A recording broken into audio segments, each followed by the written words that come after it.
اس کی دلیل آپ کو کتنی ہی مضبوط لگے. سمجھتے ہو کہ نہیں سمجھتے؟ یہی وجہ ہے کہ بہت سارے فقہا بعض حدیثوں کو چھوڑ دیتے ہیں کہ بھئی ہمیں صحابہ میں اس کا یہ عمل نہیں ملتا, اور بعض کمزور حدیثیں ہوتی ہیں لے لی جاتی ہے. کیوں؟ وعلیہ العمل, وہ دلیل یہ دے رہے ہوتے ہیں اس پر کیا ہے؟ عمل ہے.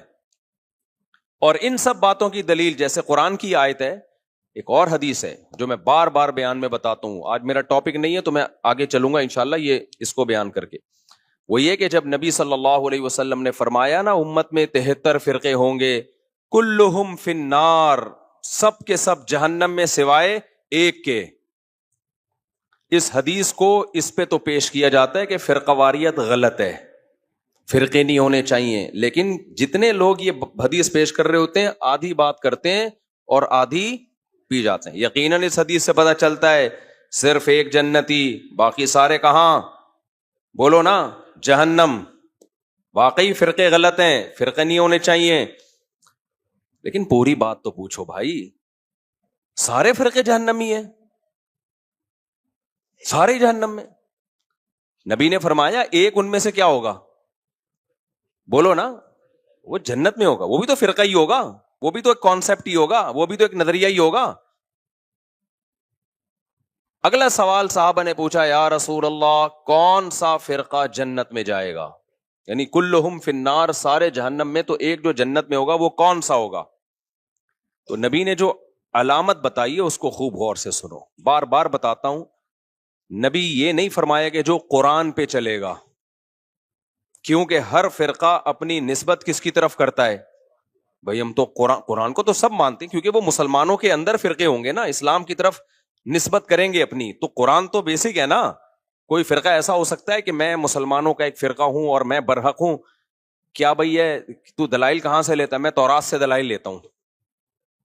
میں جب ریفرنس دوں گا تورات اور انجیل کے دوں گا, تو لوگ کہیں گے یار تو جڑ سے ہی ختم ہو گیا. اس لیے قرآن کے نام پہ تو ہر شخص کوئی صحیح تشریح کرتا ہے اور قرآن کے نام کا کوئی منجن بیچتا ہے.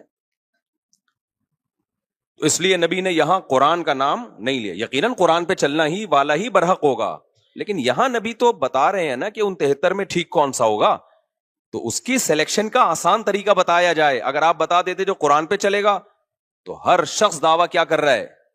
قرآن. پروفیسر غامدی صاحب بھی کہتے ہیں میں قرآن کو مانتا ہوں. وہ حضرت عیسیٰ کی موت کے دلائل بھی قرآن سے دے رہے ہوتے ہیں, حالانکہ قرآن سے ان کی موت کے دلائل, لیکن باتوں کو گھما دیا. پبلک کو تو نہیں قرآن کی سنت کا زیادہ پتا ہوتا. تو نبی نے کیا فرمایا؟ یہ بھی نہیں فرمایا کہ جو حدیث پہ چلے گا, اس لیے کہ بہت سے لوگ اپنی نسبت کہاں کر دیتے ہیں؟ حدیث کی طرف. لیکن حدیث کی وہ ایسی تشریح کر رہے ہوتے ہیں جو صحابہ سے ثابت نہیں ہوتی. اس لیے پوری بات نبی نے فرمائی, ما انا علیہ و اصحابی, جس پر میں ہوں اور میرے صحابہ. میں کا کیا مطلب؟ قرآن پہ تو چلنا ہے, لیکن قرآن پہ اس طرح سے چلنا ہے جیسے میں چلا. قرآن کی کوئی ایسی تفسیر مارکیٹ میں نہ لے آنا جو میرے زمانے میں نہ ملتی ہو, جس پر میرا عمل نہ ہو, اور میرے عمل کی ایسی تفسیر نہ لے آنا جو صحابہ سے ثابت نہ ہو.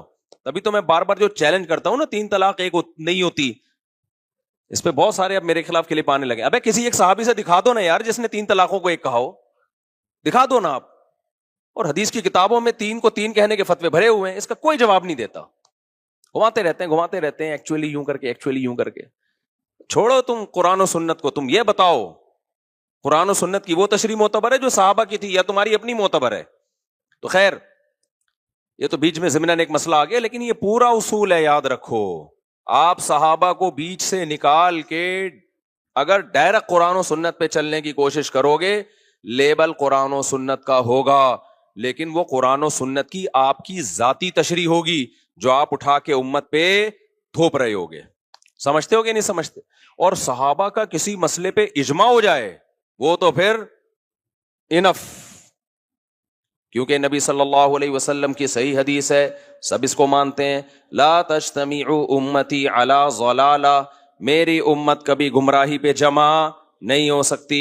کسی بھی دور میں نہیں ہو سکتی. یہ کسی زمانے کے ساتھ خاص نہیں ہے. کوئی بھی دور آ گیا نا, امت کسی ایک مسئلے پر ہو گئی, اب حق اس میں منحصر ہے. کیونکہ اگر ہم مان لیں کہ یہ غلط مسئلے پر جمع ہو گئی تو اس کا مطلب امت گمراہ ہے, پوری امت گمراہ, جبکہ پوری امت گمراہ نہیں ہو سکتی. تو اجماع میں سب سے پہلے درجے کا اجماع کس کا ہے؟ صحابہ کا, پھر بعد والے لوگوں کا, پھر بعد والے لوگوں کا. اور اجماع کی بھی دو قسمیں یاد رکھو.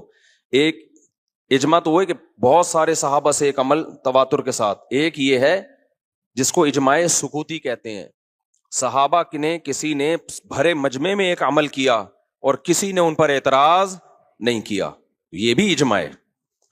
تو یہ چند اصول اچھی طرح سے سمجھیں. اور یہ آیت یاد رہے گی نا, لو کان خیرا ما سبقونا الیہ. مشرکین کہتے تھے کہ اگر اسلام خیر کا کام ہوتا تو صحابہ ہم سے پہل نہ کرتے. ہم کیا کہتے ہیں بھائی, کوئی بھی خیر کا کام ہوگا تو ہم سے پہلے صحابہ نے کیا ہوگا. تبھی ہم کہتے ہیں بھائی مردوں کے ایصال ثواب کے لیے اجتماعی قرآن خوانیاں مت کیا کرو. حضرت ابو بکر کا انتقال ہوا, کبھی دیکھا حضرت عمر نے تمبو لگایا, دیگیں پکائیں اور سارے صحابہ کو بلایا, چل بھائی تو پہلا پارا, تو دوسرا پالا, تو تیسرا پارا. کبھی دیکھا آپ نے کسی نے؟ کوئی ضعیف روایت ہے اس بارے میں؟ کوئی دیگوں کے ڈھکن کہیں نہیں ملا ہوگا نا آپ کو. یا اس زمانے میں دیگیں نہیں ہوتی تو کچھ تو ہوتا تھا نا, کسی میں تو کچھ پکتا ہوگا. حضرت علی کی شہادت ہوئی, سیدنا عثمان کی شہادت ہوئی, کوئی برسی ہوئی؟ بولو نا کیا ہو گیا بھائی جان, چپ کیوں بیٹھے ہو؟ کوئی برسی ہمیں ملتی ہے صحابہ کے دور میں کہ فلانے کی حضرت عمر کی برسی منائی ہو, یا حضرت عثمان کی منائی ہو, یا کسی نے کسی کی ابا کی منائی ہو, اماں کی منائی ہو. یادگار کے لیے تصویریں رکھنا بزرگوں کی گھر میں. آج لوگوں نے اپنے پیر صاحب کی تصویر لٹکائی بھی ہوتی ہے. سب سے بڑے پیر تو محمد صلی اللہ علیہ وسلم تھے, اور تصویر سازی کا فن اس وقت عروج پر تھا. اس کے باوجود ہمیں نبی کی کوئی تصویر صحابہ سے نہیں ملتی. اس سے پتہ چلتا ہے عقیدت کے لیے گھروں میں تصویر لٹکانا حرام اور ناجائز ہے. نبی نے صحابہ کی ایسی ٹریننگ کی تھی تصویر کے بارے میں, ایسی تربیت کی تھی کہ نبی سے بے پناہ محبت کے باوجود بھی کسی صحابی نے یہ جرات نہیں کی. یہ جتنی تصویریں آتی ہیں نا مسلم ہیروز کی, فرضی ہوتی ہیں, مسلمان کبھی نہیں تصویر بناتے تھے. صرف ایک محمد ابن قاسم ایسا ہے لیڈر جس کی تصویر کے بارے میں مورخین کہتے ہیں اوریجنل تصویر ہے. داڑھی اس کی پوری تھی, لیکن اگر تصویر میں داڑھی کم آ رہی ہے تو غلط ہے. وہ کیوں ہے؟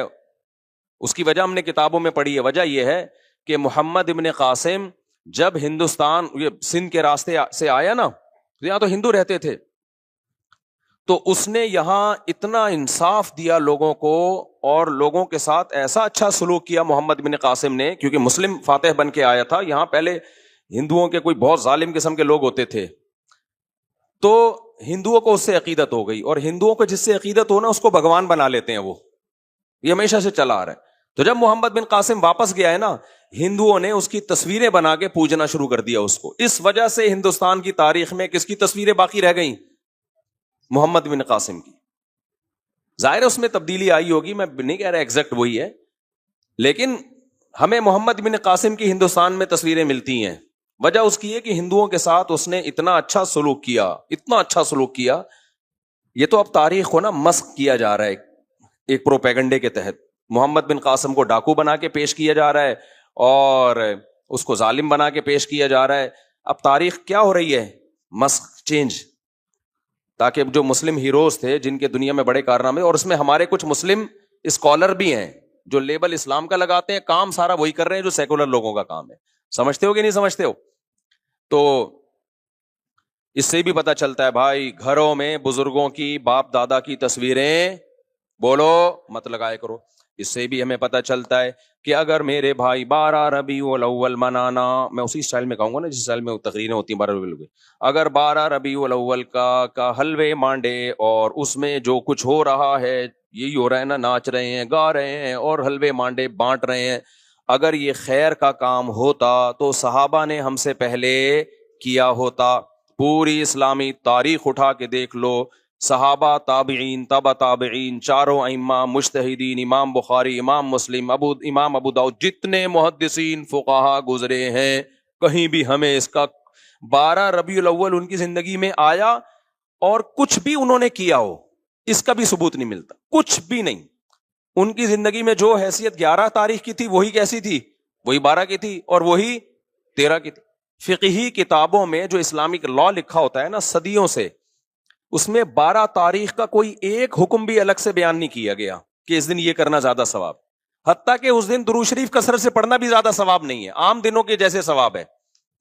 جمعے کے بارے میں آتا ہے حدیث میں کہ درود شریف پڑھنے کا ثواب, صحیح حدیث صحیح ہے.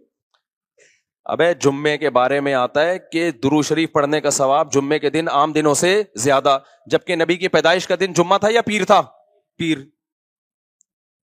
لیکن ثواب کس دن زیادہ رکھا, جمعے کا.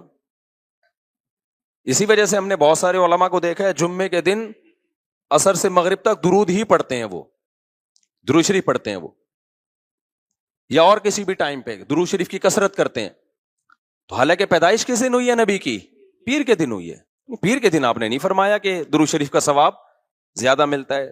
تو میرے بھائی اپنے آپ کو پابند کرو قرآن و سنت کی وہ تشریح جو صحابہ.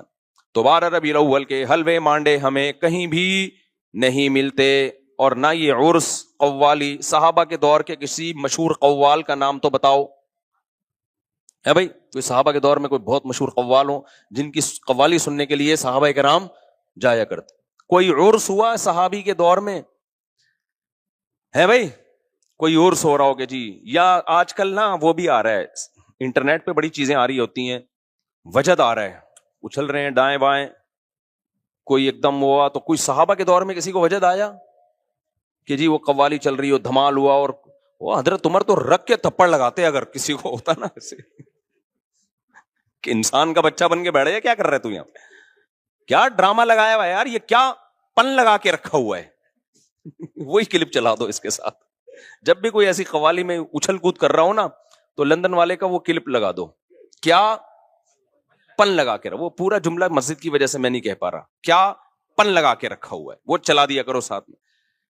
تو یہ عرس ہو گئے, قبروں پہ قوالیاں ہو گئیں, دھمال ہو گئے, اور یہ جو ٹوپی ڈرامے ہو رہے ہیں, اور بیچارے بن سج کے شب برات کو قبرستان جا رہے ہوتے ہیں. چھوڑ دو میرے بھائی یہ کام, قبرستان جب تمہیں پٹے پہ ڈال کے لے کے جائیں گے نا وہی ٹھیک ہے. اس سے پہلے جانا ہے دن میں جاؤ, قبرستان رات کو جانے کا موقع نہیں ہے, دن میں جاؤ اور تنہائی میں جاؤ.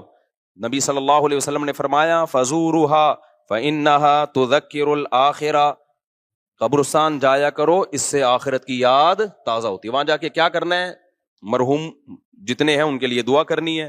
سب سے پہلے تو ان کو سلام کرنا ہے, السلام علیکم یا اہل القبور, اے قبر والو تم پر سلامتی ہو. اس کا مطلب یہ نہیں کہ وہ قبر والے سن رہے ہوتے ہیں, وہ تو اللہ پہنچا دیتا ان کو سلام. تو یا اہل القبور یہ اختلافی مسئلہ ہے, اس میں پھڈے میں نہ پڑ جانا. یا اہل القبور, اے قبر والو تم پر سلامتی ہو. آگے جملہ بڑا ڈینجرس ہے, وہ بھی بول لیا کرو, انتم لنا سلف, تم پہلے چلے گئے, ونحن وإنا انشاء اللہ بکم لاحقون, اور ونحن بکم خلف, اور ہم تمہارے بعد آنے والے ہیں. وإنا انشاء اللہ بکم لاحقون, اللہ نے چاہا تو عن قریب ہم بھی یہیں پہنچنے والے ہیں. بہت ڈر لگے گا, کب کبانے لگو گے, یہ کیا باتیں کر رہا ہوں میں, لیکن بھائی ایسا تو یہ تو ہوگا. تو اس سے عبرت حاصل ہوتی ہے کہ بھائی ہم نے بھی ایک دن یہاں سے پتلی گلی سے نکلنا ہے. تو یہ کام کیا کرو قبرستان میں جا کے. اور یہ جتھے بنا کے جانے میں, جتھوں میں تو کیا ہوتا ہے, گپیں لگ رہی ہوتی ہیں, اور سنا یار یہ گھڑی کہاں سے خریدی, موبائل وہی پرانا چل رہا ہے, ابھی تو نیا آ چکا ہے. تو کیا عبرت حاصل ہوگی میرے بھائی. اور زیادہ عبرت حاصل کروانی ہے تو کوئی بندہ پیچھے بٹھا دو, جب آپ جاؤ نا بولو السلام علیکم یا اہل القبور, واپس وہاں سے آواز آئے وعلیکم السلام بھائی عبد الغفور. پھر جو عبرت حاصل ہوگی انشاءاللہ سارے صغیرہ کبیرہ گناہ سے توبہ کی ہمیشہ توفیق مل جائے گی, کیونکہ آپ کو لگے گا کہ قبر سے رپلائے آ گیا ہے. پھر تو ایسا انسان کے بچے بنو گے نا ساری زندگی. تو خیر یہ آیت یاد رکھیں, جتنی بدعتیں ہیں تو سب اسی میں داخل ہیں. تو چھوڑ دو ان بدعتوں کو میرے بھائی, سیدھا سیدھا صاف ستھرا ملت بیضاء جو اللہ اس کے رسول نے ہمیں دیا ہے, صاف ستھرا دین. تو جو نبی صلی اللہ علیہ وسلم اور صحابہ سے منقول ہے, یہ محرم میں بھی یہی ہے. ہمارے نبی صلی اللہ علیہ وسلم نے نوحہ کرنے سے منع کیا ہے, صحیح حدیثیں جن پر لعنت کی گئی ہے. اہل بیت کبھی بھی میتوں پہ چیخے نہیں مارتے تھے, کبھی بھی نوحے نہیں کرتے تھے, صبر کر کیا ہے انہوں نے. تو ہمیں بھی کیا حکم ہے میرے بھائی, نہ ہم نے برسیاں منانی ہیں اور نہ ہم نے گریبان چاک کرنے ہیں, نہ ہم نے سینوں کو پیٹنا ہے. اور ویسے بھی شہید کا کوئی شہید تو زندہ ہوتا ہے, اور ہم زندہ جاوید کا ماتم نہیں کرتے. سمجھتے ہو کہ نہیں سمجھتے؟ تو ہم نے بھائی صحابہ کو فالو کرنا ہے, ہمارے پاس جو دین چلا آ رہا ہے. اور پھر بار بار کہتا ہوں کسی کے مسلک کو چھیڑو نہیں, اپنے کو چھوڑو نہیں. یہ اس لیے نہیں کہتا اپنا غلط ہے اس لیے نہیں چھوڑو, اپنا صحیح ہو تو اس صحیح کی بات کر رہا ہوں, چھیڑنے سے منع کر رہا ہوں. کیونکہ آپ دلیل کی دنیا میں بات اپنی دنیا کے سامنے رکھ دو, بس اتنا تو چھیڑنا ضروری ہے. آگے بحث مباحثہ کرنے کی کوشش مت کرو, اس سے اختلاف پیدا ہوتا ہے, جھگڑے پیدا ہوتے ہیں, ملک میں فساد پیدا ہوتا ہے. یہ مطلب ہے میرا کہ دوسرے کو چھیڑو نہیں. سمجھتے ہو کہ نہیں سمجھتے؟ اور اپنے کو چھوڑو نہیں کا مطلب یہ نہیں کہ اگر اپنا غلط ہونا ثابت ہو جائے تو بھی نہیں چھوڑو. تو اپنے سے میری مراد ہمارا اپنا, جس کو ہم صحیح سمجھتے ہیں, اس کے بارے میں ہم کہہ رہے ہیں. میری ہر چیز کو لوگ غلط لے کے جاتے ہیں کہ اچھا تمہارا مسئلہ غلط ہو تو بھی نہیں چھوڑو, غلط ہونا ثابت ہو جائے گا 2 منٹ میں چھوڑ دیں گے انشاءاللہ. ثابت تک کرو میرے بھائی, تمہارے کہنے سے تھوڑی ثابت ہوگا. کیونکہ ہمیں فخر ہے کہ ہم ائمہ اربعہ کو فالو کرتے ہیں, چاروں اماموں کو مانتے ہیں برحق. اور ائمہ اربعہ نے قرآن سنت اور کس کو اصل بنایا؟ صحابہ کو. وہ قرآن و سنت کی وہ تشریحات نہیں کرتے جو صحابہ سے ثابت نہ ہو. اسی وجہ سے 99% امت انہی کو ہمیشہ سے فالو کرتی آ رہی ہے. باقی ان میں کوئی فروعی اختلاف ہے تو وہ اختلاف جب ہی ہوا ہے جب دلائل دونوں طرف تھے. کسی نے ایک کو ترجیح دے دی, دوسری میں تعویل کر دی, کسی نے دوسری کو ترجیح دے دی, اس میں تعویل کر دی, اور ان سے نکل گئے تو بے لگام اونٹ. دیر آگے ہر شخص ایک نیا فرقہ ہے, ہر آدمی کا قرآن حدیث دوسرے سے الگ. اور آگے جو نسلیں برباد ہوں گی, کوئی مرتب لا ہی نہیں ہے, کوئی مرتب فقہ ہی نہیں ہے, کوئی A to Z مسائل کی کوئی ایک کتاب ہی نہیں ہے. تو کیا پھر اس مفتی سے پوچھو وہ کچھ, ادھر سے پوچھو وہ کچھ, ادھر سے پوچھو وہ کچھ, تو برباد ہو جائے گی پھر تو امت بھائی. تو کوئی مرتب چیز ہوگی تو اس کو فالو کیا جائے گا نا. کوئی مرتب لا ہی نہیں ہے تو کہاں سے فالو کیا جائے گا اس کو. چلیں بھائی ہم آگے چلتے ہیں, یہ آیت ہو گئی.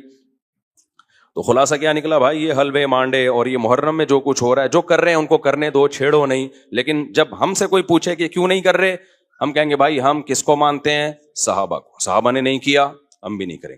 یہاں بعض لوگ دلیل دیتے ہیں کہ صحابہ نے تو مدرسے بھی نہیں بنائے, صحابہ کے ہاں تو بخاری کا گھنٹہ بھی نہیں ہوتا تھا, ترمذی کا گھنٹہ بھی نہیں ہوتا تھا, ہدایہ کے پیریڈ بھی نہیں ہوتے تھے. اور بھائی جان کچھ چیزوں کا تعلق مینجمنٹ سے ہوتا ہے, سمجھتے ہو. مدرسہ صحابہ کے ہاں بھی تھا, اصحاب صفہ مدرسہ تھا نا. تو نظم کسی چیز کا بنانا, اس میں ثبوت کی ضرورت نہیں ہوتی, وہ ہر شخص کا اپنا نظم, ہر مدرسے کا اپنا نظم ہوتا ہے. سمجھ رہے ہو؟ پہلا پیریڈ کسی کے ہاں بخاری کا ہوگا, دوسرا ترمذی کا. کسی کے ہاں پہلا ترمذی کا ہوگا, دوسرا بخاری کا. کسی کے ہاں 1 گھنٹے کا پیریڈ ہوتا ہے, کسی کے ہاں 45 منٹ کا ہوتا ہے. کسی کے ہاں دیسی سٹائل ہوتا ہے, پیریڈ سسٹم ہی نہیں ہوتا, سسٹم ہوتا ہے ان کے ہاں.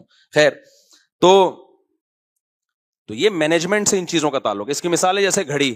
اب ہم نے لگا دیا 8:30 بجے عشاء کی نماز ہوگی. کوئی کہ صحابہ کے دور میں تو گھڑیاں نہیں ہوتی تھیں. اب بھائی جان یہ سوال کیا ہے, تو گھڑی ایجاد ہی نہیں تھی تو ہوتی کہاں سے؟ جبکہ ربیع الاول تو صحابہ کے دور میں بھی تھا. یا تو آپ کہتے ہیں ربیع الاول ایجاد ہی ابو ہے, تو اس دور میں بھی تھا, اب بھی ہے. تو کچھ لوگ عجیب سے باتیں کر رہے ہوتے ہیں, کہتے ہیں اس دور میں گھڑیاں نہیں تھی تو گھڑی بھی, جہاز تھے کیا تو جہاز بھی بدعت ہے. بھائی اس دور میں بھی سواری تھی, آج بھی کیا ہے, سواری ہے. سواری مقصد تھوڑی ہے, وہ تو ذریعہ مقصود ہے.